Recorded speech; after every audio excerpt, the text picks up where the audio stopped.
التوقيع على عقود البيع والتخالص والتسويات والتنازل حلقة هامة. تابعوا معايا. كيف حالكم؟ بعض الناس أول ما بيسعى إلى تعاقد معين أو شراء شيء معين بيبقى فرحان بأن هو اشترى الشيء ده، سواء عقار أو فيلا أو نقدر نقول مثلا سيارة أو غيرها أو غيرها.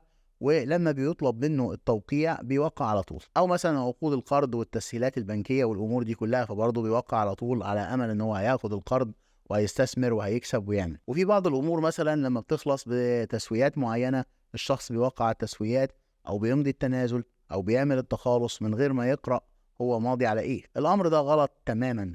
ليه بقى؟ لان انت النهارده انت ملزم بما يتم وبما قمت طواعية وبدون إكراه بالتوقيع عليه. والنقطة التانية، ما ينفعش إنك أنت تقول والله أصل أنا بجهل بالقانون وأنا ما أعرفش إن العقد ده كان فيه الشرط الفلاني، او كان في مثلا الشرط الفاسخ الفلاني، او مثلا كان في شرط مثلا تاني اللي هو يعتبر فيه ان هو عليا غرامة معينة او شيء من هذا القبيل. لان في مبادئ عامة في القانون، وهو مبدأ عدم جواز الاعتداد بالجهل بالقانون. انت النهاردة رايح تشتري عقار، لابد انك تعمل اللي عليك في انك تقرأ بنود العقد، تراجع القوانين اللي بينص عليها العقد ده ايه. كمان تشور، لو مش عارف ومش مختص ممكن تشور مستشار قانوني او محامي وتقول له والله ايه رأيك في البنود بتاعت العقد دي، وهو بما له من قوة وبما له من خلفية قانونية يقدر يقرا لك البنود دي ويبين لك بالظبط ايه البنود اللي لصالحك، ايه البنود اللي ضدك، وهل البنود اللي ضدك دي اساسا بينص عليها القانون ولا تشكل مخالفة ويمكن لك انك انت تعترض عليها.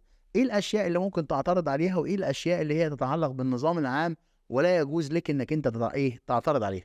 في بعض الناس برضو اخرين بيقعوا في مشكلات قانونية وبعدين يقولك ايه، امضي التنازل، امضي التخالص، امضي التسوية. فهو عاوز يخلص، فلما يعوز يخلص يمضي ويوقع نفسه في تسوية او تنازل او تعهد يوقعه في مشكلة أكبر مستقبلا. فالنهاردة لابد أن التنازلات والتخلصات والتسويات دي أيضا يتعين عليك أنك أنت تخلي بالك أنت بتوقع على إيه.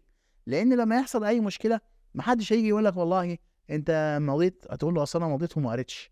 مفيش حد هيسأل في الحكاية دي، لأن كل شخص عاقل بالغ طالما توقيعه كان بدون إكراه مادي أو معنوي فالتوقيع صحيح، وكل ما في الورقة اللي انت وقعت عليها هي منسوبة لك كالتزام عليك إذا انت قمت بالتوقيع عليها طواعية ودون إكراه مادي ومعنوي. والإكراه المادي والمعنوي ده موضوع كبير، ممكن بعد كده نخصص له حلقة ونتكلم فيها ايه هي أوجه البطلان اللي بتشوب العقد أو التسوية أو التنازل لو شابوا الإكراه. ولابد أن يكون الإكراه من الجسامة اللي بتمنع الإرادة الحرة وتعيقها، وبالتالي أقدر أحتج بيها كمحامي أو مستشار قانوني عن اللي قام بالتوقيع وأبطل هذا العقد. وده موضوع نخصص له حلقة قادمة بإذن الله.